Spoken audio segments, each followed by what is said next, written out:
A wicked week of winter weather kicking off in bitter cold fashion across central and eastern Kentucky. Now we track snow chances coming up. Around the area, efforts are underway to make sure people stay safe in the extreme cold. We'll show you what's being done in Lexington. Near 2,000 people are in downtown Lexington to celebrate the life and legacy of Dr. Martin Luther King Jr.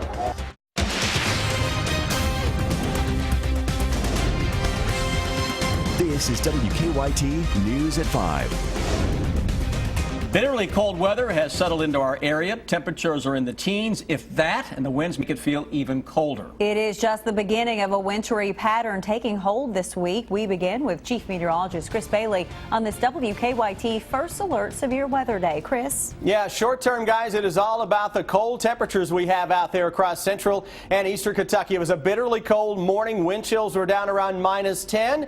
We may try to do it all over again tonight into Tuesday morning. Right now, those numbers kind of feel like a heat wave compared to how we started out the day. 17, though, Lexington and Frankfort, 19 here into Danville and Somerset. It's once you factor in the winds, though, that things start to get a little crazy on us. Feels like it is 4 degrees Lexington. How about 0 now showing up into Maysville? And over the next couple of hours, we're going to see negative numbers showing up across the region. Hour by hour wind chill forecast, 7 o'clock this evening. Those numbers 0 to -5 and through the overnight. Watch how quickly those numbers drop. First thing tomorrow morning, northern Kentucky again closing in on 10 below 0 for a wind chill. Rest of the region should generally range 0 to 5 below, but at times maybe a little colder than that. We get that Arctic cold to slowly ease, and then we watch a snowmaker that is on the way for Wednesday. Now that's a light snowmaker. It's cruising across the Rockies. That arrow shows where that low winds up as we go into the day on Wednesday. It's scooting across the Tennessee Valley. A couple of computer models are trying to spit out a 1 to 3 inch snowfall with higher totals across southern Kentucky. I like the overall theme of what the models are showing, with lighter amounts across the areas north of 64, a little heavier band across areas south of 64. But I come back in a few minutes. We will have that first call for snowfall map, guys, for Wednesday, and we're tracking a bigger storm potentially lurking for Friday and Saturday. That's in a little over 10 minutes. Chris, thank you. We're tracking breaking news related to this dangerous cold weather. A 95-year-old woman has died of exposure. The Laurel County coroner says that Dorothy McKnight left Laurel Village sometime this morning. It's an assisted living facility, but not a restricted one. McKnight was found about 9 this morning, about 100 yards away, and not dressed for the weather. We're told it appears she fell off another person's porch. London City Police are now investigating. If you have to be outside, cold weather gear is essential to staying safe, and many of the homeless don't have proper items and can't get them easily. Our Hillary Thornton shows us how one group is bringing warmth to people most in need right now. It's our top story at 5. These scarves tied around posts and trees here in Phoenix Park are just one example of how various groups are coming together to help those in need. We wanted to do something, but we didn't know where we wanted to start. Deciding with the dangerously cold temperatures, a good place to start is helping protect others from this winter blast. Passing out dozens of cold weather items, leaving others tied to trees and posts, giving those without a warm place to stay some relief from wind chills dipping into the single digits. They are calling their effort Operation Wash Away Homelessness, an effort put in motion by just 3 women, bringing in hundreds of items, a testament, they say, to the love and compassion of the community. It's great to always give a helping hand in any situation, whether it be small or big. I never know, but one day I might need help. One day I might need a hand or, somebody to reach out to, and I would just hope that someone would be as compassionate. The group wants to thank all of the various organizations and community members who are donating, allowing them to give those in need a sense of warmth. In Lexington, Hillary Thornton, WKYT. And the group plans to do another giveaway this month. We have more information on that and their other projects on WKYT.com. Volunteers are out this afternoon looking for people who need a place to stay in this Arctic cold weather. The Catholic Action Center's Compassionate Caravan is picking up the homeless in Lexington and taking them to a shelter. The caravan picked up nearly 80 people yesterday. There's also a phone number that you can call if you see someone who needs help. We have the number on WKYT.com. Also on WKYT.com, you'll find a few school closings already in for tomorrow. We have them scrolling at the bottom of the screen as well. The extreme cold weather could not keep thousands of people from honoring Dr. Martin Luther King Jr. today. This year's Freedom March was held in downtown Lexington this morning. WKYT's Mike Linden shows us how the crowd paid tribute to the late civil rights leader. More than 2,000 people packed into the Lexington Convention Center for the annual MLK March. But this year's parade is a little different, thanks to Mother Nature. I'm a college student. It's too cold, it's too early. That's enough right there. Even with single-digit temperatures, Chisholm and her sorority sisters say they never considered skipping the march. It's meaningful, you know, regardless of the weather, we all need to be here because it stands for something. For Michael McNeil of Lexington, he says he wouldn't miss the march for anything. For any kind of weather, no matter what, I'm going to be here. As long as I'm able to come down here, I'm going to come on down because the big word, my big word here is peace on earth. Ready, guys?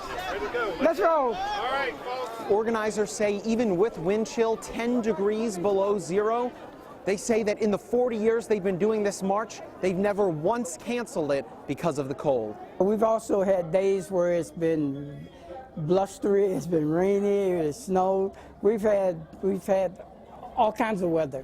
People says in the 40-plus years he's been organizing the march, this year's the coldest. So was the temperature enough to think about postponing the parade? Never crossed our mind. In Lexington, Mike Linden, WKYT. And Mr. People says icy roads are the only hazard that would cancel that parade. Actor and activist Danny Glover spoke to the crowd gathered to honor Dr. Martin Luther King at the Lexington Center. For about an hour, he talked about how he became involved with social activism and the issues that he sees the world facing today. Dr. King was here today with us. He would be out there talking about mass incarceration. He'd be out here talking about climate change and global warming. He'd be talking about every main issue. He'd be out there with these young people. Glover spent time after the event visiting with people just outside the hall. The celebrations of Dr. King kicked off earlier this morning with the annual Unity Breakfast. About 1,500 people gathered at Heritage Hall. The group took time to remember Dr. King and discuss his vision of peace and unity among all people. Remembrances of Dr. King took place in the nation's capital as well. The FBI Director James Comey helped lay a wreath at the MLK Memorial in Washington. And the mayor of Washington, D.C., along with the city council, joined in that ceremony. A fiery crash injured two people in Lexington this afternoon. A truck and a car collided at Clay's Mill and Cindy Blair Way, causing the truck to hit a tree and burst into flames. Two Good Samaritans witnessed the crash and quickly jumped into action. WKYT's Kristen Kennedy shows us what they did. Lexington police blocked off this portion of Clay's Mill to take a closer look at this crash. Just before noon, officers say this minivan and truck crashed on Clays Mill Road. The collision sent the truck into a tree, and witnesses told police both truck and tree caught fire.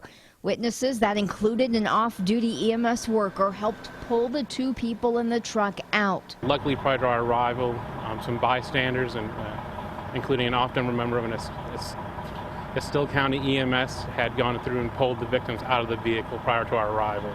So there's no one actually on fire in the car, which we're very fortunate for those people to help out. Major Mark Samuelson says one of the people in the truck had non-life-threatening injuries. The second had far more serious injuries. The bystanders did have to get both people out of the truck. Lexington fire crews told us they never felt like any of the homes that were close to where this crash happened were in danger of catching fire. In Lexington, Kristen Kennedy, WKYT. Crash reconstruction units were out on the scene. They blocked off a portion of Clays Mill Road and Cindy Blair Way for more than an hour. Police have a man in custody in connection to a police officer's murder. Sheriff's deputies found a Danville, Ohio police officer, Thomas Cottrell, dead behind a building last night.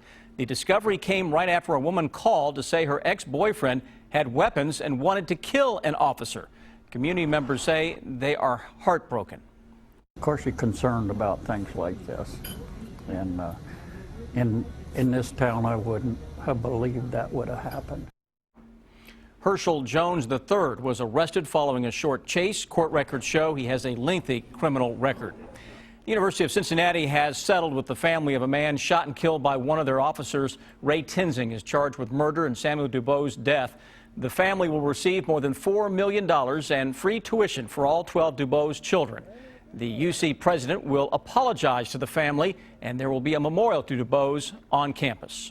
Volunteers have joined federal and state authorities in their search for a missing 2-year-old in Tennessee. Noah Chamberlain disappeared while walking in the woods east of Memphis with his grandmother last week. Authorities say they've searched homes listed on the sex offender registry, but there's no reason to suspect foul play right now. The search area is more than 1,000 acres. The search for 12 missing Marines is in its 4th day. The Marines were in 2 helicopters that collided off the coast of Hawaii last week. So far, searchers have gone over more than 18,000 square miles, but have only found small amounts of debris. Sanctions against Iran have been lifted as part of a historic nuclear agreement. The U.S. and other world powers paid Iran billions of dollars in cash and sanctions relief, a reward for freezing its nuclear program. After the international sanctions were lifted, the White House announced its new sanctions against 11 individuals and companies related to Iran's ballistic missile program. British lawmakers spent 3 hours today discussing whether to ban Donald Trump from the United Kingdom. More than 500,000 people signed a petition asking for the ban because of Trump's call to stop Muslims from entering the U.S. Petitioners hope it will send a message to Trump that he went too far. His words are not comical. His words are not funny. His words are poisonous.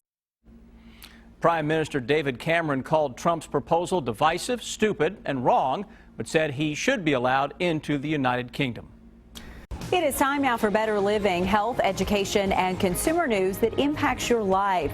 If you have a cold or a sore throat, you might head to the doctor hoping for antibiotics, but you might not get the prescription after all. Kenneth Craig looks at new recommendations for doctors when it comes to antibiotics. Do you feel congested at all? A little bit. Mackenzie Meyer has a sore throat and a cough. And as it persisted for 5 days, I decided to stop in, just kind of make sure that it wasn't strep. City MD Dr. Jeanette Neshwat determined it was not strep throat, a bacterial infection, Say but more likely a virus, which is not treated with antibiotics. It seems like a lot of people really think antibiotics are the answer for everything.